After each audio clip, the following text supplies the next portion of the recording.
साथ फैसल सिद्दीकी जी, भाजपा के अल्पसंख्यक मोर्चा के प्रदेश महामंत्री जी मौजूद हैं।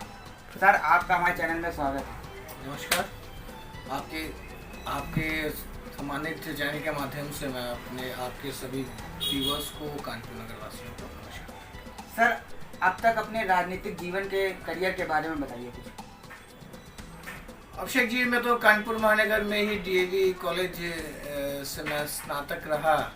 छात्र संघ गतिविधियों में संलिप्तता रही, छात्र संघ नीति में इंटरेस्ट रहा और उसके बाद सन 2004 में एक ऐसी स्थितियाँ आई थी जब देश को यह लगा कि कोई विदेशी मूल का नागरिक इस देश का प्रधानमंत्री होगा। ऐसी स्थितियों में सन 2004 से मैंने भारतीय जनता पार्टी में एक सक्रिय कार्यकर्ता के रूप में काम करना शुरू किया। सन 2004 भारतीय जनता युवा मोर्चा में कानपुर महानगर का पदाधिकारी रहा। उसके पश्चात अल्पसंख्यक मोर्चा कानपुर दक्षिण का अध्यक्ष रहा। उत्तर प्रदेश अल्पसंख्यक मोर्चा का प्रदेश में मंत्री रहा। अभी पिछले कार्यकाल भारतीय जनता पार्टी कानपुर महानगर के अध्यक्ष आदरणीय सुरेंद्र मैथानी जी ने अपनी टीम में मुझे मंत्री के रूप में स्थान दिया और वर्तमान में भारतीय जनता पार्टी अल्पसंख्यक मोर्चा उत्तर प्रदेश का महामंत्री। सर, लॉकडाउन के दौरान आपके द्वारा तथा आपकी पार्टी के द्वारा जो सेवाएं की गई हैं पूरे कानपुर में या पूरे प्रदेश में, उसके बारे में कुछ बताइए। निश्चित अभिषेक जी, मैं आपके न्यूज चैनल के माध्यम से ध्यान आकर्षण चाहता हूं जो लोग इस न्यूज को देखेंगे। मुझको तो लगता है, जहां तक हम लोगों ने घर से निकल के देखा, एक और जहां भारतीय जनता पार्टी की सरकार ने उत्तर प्रदेश चाहे केंद्र की सरकार के रूप में प्रत्येक व्यक्ति जिसको मदद की आवश्यकता थी, चाहे भोजन के रूप में, चाहे राशन के रूप में, चाहे नगद मदद के रूप में, भारतीय जनता पार्टी की सरकार ने और भारतीय जनता पार्टी के कार्यकर्ताओं ने इस संकट के अवसर पे आम जनमानस के साथ कंधे से कंधा मिला के खड़े होने का प्रयास किया। हम सब ने देखा, हमारे यहाँ जैसे मंडल स्तर पे हम डेली 500 पैकेट को बनवा के बंटवाने का काम करते थे। उन लोगों के लिए जिससे 500 लोगों को जब वो पैकेट बांटे जाते थे तो हम लोग अपनी अपनी ओर से 10-10, 5-5 लोगों का नाम दिया करते थे जो पैकेट पहुंचाता था। तो हमने कहीं भी जात धर्म की निगाह से ना देख के प्रत्येक देशवासी को इस आपदा के स्तर में भारतीय जनता पार्टी कार्यकर्ताओं ने कंधा से कंधा मिला के सहयोग करने का प्रयास किया। सर, बसों पे राजनीति होना कितना जायज था? क्या वो राजनीति होना सही था? आप लोगों को ये बात पहले मालूम हुई होगी कि एक बार दिल्ली में ऐसी घोषणा फेसबुक और व्हाट्सएप पे चली कि उत्तर प्रदेश और तमाम प्रदेशों के जो लोग दिल्ली में हैं वो चाहें तो इन बसों के माध्यम से वहां जा सकते हैं, लेकिन कि ऐसा कुछ नहीं था। एक और ऐसा हुआ, वहीं दूसरी ओर मुंबई में भी एक कांग्रेस पार्टी के कार्यकर्ता के द्वारा यह अफवाह उड़ाई गई कि जो लोग मुंबई से उत्तर प्रदेश या बिहार जाना चाहते हैं उनके लिए ट्रेन की व्यवस्था। तो यहाँ पे आपको उनकी मानसिकता स्पष्ट हो रही होगी कि विरोधी राजनीतिक दलों की मानसिकता क्या रही। विरोधी राजनीतिक दलों ने इस स्थिति में जनता जनार्दन के दर्द को ना समझ के राजनीतिक रोटियां सेकने का प्रयास किया गया। उत्तर प्रदेश की सरकार हो चाहे माननीय नरेंद्र मोदी के नेतृत्व में चल रही इस देश की सरकार, दोनों ही सरकारों ने अपने प्रयास किए हैं कि जिन भी मजदूरों को अपने प्रदेशों में जाने की जो व्यवस्था अपेक्षित करी, सरकारों ने वह प्रयास किए कि वो अपेक्षा उनकी पूर्ण सके, वो अपने अपने घर पहुंच सके। सर, जैसा कि आपने कहा मजदूर वापसी को लेकर, मजदूर वापसी के दौरान भी जो मजदूर ट्रेन से आ रहे थे उनका भी किराया ज्यादा वसूला गया है कई राज्यों में जहाँ पे आपकी सरकार है। इस पे आप क्या कहना चाहें? देखिए, यदि ऐसा होगा और यदि ऐसा हुआ होगा तो सरकारों की निगाह तक ये बात है। अफवाह उड़ाना एक विषय अलग है, जनता के बीच में भ्रामक बातों को लेके जाना एक विषय अलग है, लेकिन ऐसा कहीं भी नहीं है जहां सरकार ने ये घोषित कर रखा था कि जहां पे हम किराए की राशि देंगे वहां पे सरकार के माध्यम से, और जहां पे घोषित नहीं था वहां पे जो मजदूर है उन्होंने स्वयं अपना किराया लगाया और जो किराया लगता है उतना ही लगाया। हाँ, ये जरूर है, आप किसी ट्रक में बैठे हो, ट्रक वाले ने आपसे मनचाहा पैसा लिया, इसके लिए सरकारी जिम्मेदार नहीं है। आपको उन लोगों के साथ बैठ के नहीं आना चाहिए। सर, जो सरकार ने 20,97,000 करोड़ का पैकेज की घोषणा की, ठीक है, उसका विपक्ष का आरोप है कि ये झूठना है क्योंकि इस पे लोन जो ले चुके हैं उनको ही लोन देने के लिए बोला जा रहा है। विपक्ष का ये आरोप है। देखिए, पहली बात समझिएगा कि इस देश की व्यवस्था के आधारभूत ढांचे को ठीक करने के लिए ये 20 लाख करोड़ की व्यवस्था की गई।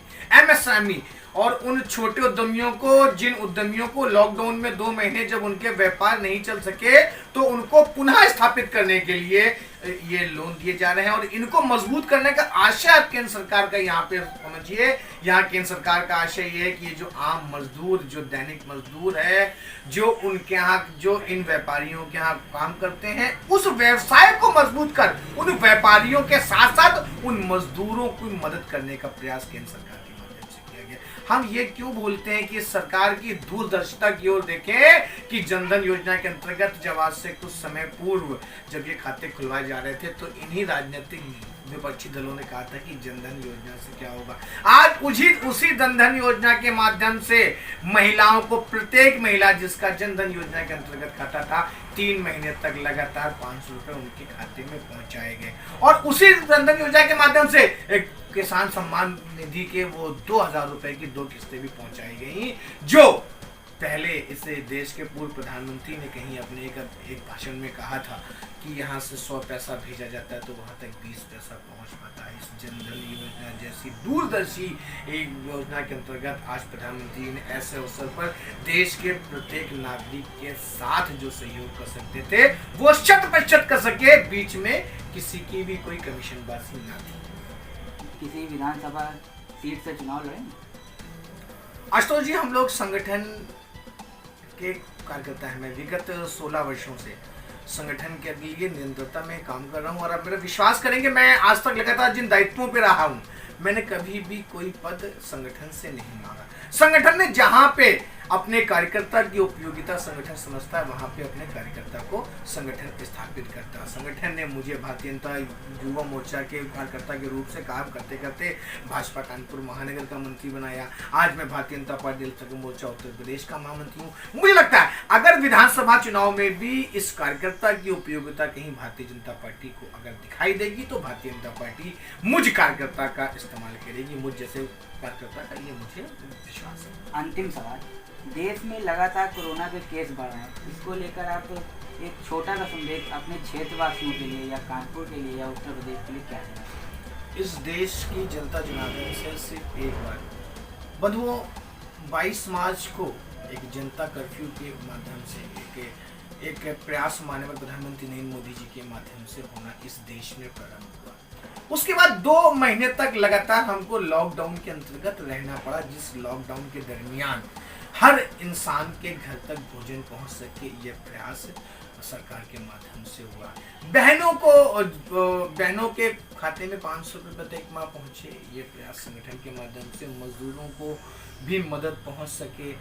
यानी कि समाज के प्रत्येक वर्ग जिसको भी ऐसी आपदा की घड़ी में सरकार से अपेक्षा है, उस प्रत्येक अपेक्षा को पूर्ण करने का प्रयास माननीय नरेंद्र मोदी के नेतृत्व में इस देश की सरकार ने किया है। लेकिन बहुत लंबे समय तक हम इन व्यवस्थाओं को बाधित नहीं रख सकते हैं। इस देश के भविष्य को देखते हुए, हम सबके जीवन को देखते हुए अनलॉक डाउन फर्स्ट से जो ये प्रक्रिया प्रारंभ हुई, ये प्रक्रिया प्रारंभ होनी आवश्यक थी। लेकिन ऐसी स्थिति में जहां 2 रूप में स्वयं से बहुत श्रेष्ठ मानते और जानते थे, आज कोरोना के कालखंड ने भारतवासियों की, भारतवंशियों की क्षमताओं को दिखाया है। आज किस प्रकार से हम इतनी बड़ी आबादी होते हुए इतने कम नुकसान में आज तक हैं, तो ये सब आपके विश्वास, हम सबके प्रयासों के और सरकार के अच्छे निर्देशन के कारण ही संभव हुआ। और यही आशा भविष्य में भी हम जनता जनार्दन से, एक दूसरे से, अपने परिवारों से, अपने मित्रों से, अपने बंधुओं से, अपने भाइयों से, अपने शहर में रहने वाले, प्रदेश में, देश में रहने वाले प्रत्येक व्यक्ति से यह अपेक्षा करते हैं कि हमको विशेषज्ञों के माध्यम से जिस प्रकार से इस कोरोना कालखंड में अपना जीवन यापन करने हेतु कहा जा रहा है, हम यह प्रयास करें कि 100% रूप से उन निर्देशों का पालन करें जो हमें डॉक्टर्स, विशेषज्ञों और सरकार के माध्यम से मिल रहे हैं। इस आशा के साथ कि आपके न्यूज़ चैनल को देखने वाला प्रत्येक परिवार इस कोरोना की आपदा से सुरक्षित रहे, इस विश्वास के साथ, इस आशा के साथ कि हम सब इस कोरोना की लड़ाई में इस कोरोना को हरा के निश्चित रूप से यह साबित करेंगे कि हम भारतवर्षी किसी भी प्रकार से किसी भी स्थिति में अपने आप को कमजोर नहीं होने देंगे। जैसी भी स्थिति होगी हम उस स्थिति का प्रत्येक भारतवासी दृढ़ता के साथ एक दूसरे के साथ कंधे से कंधा मिला के सामना करेंगे।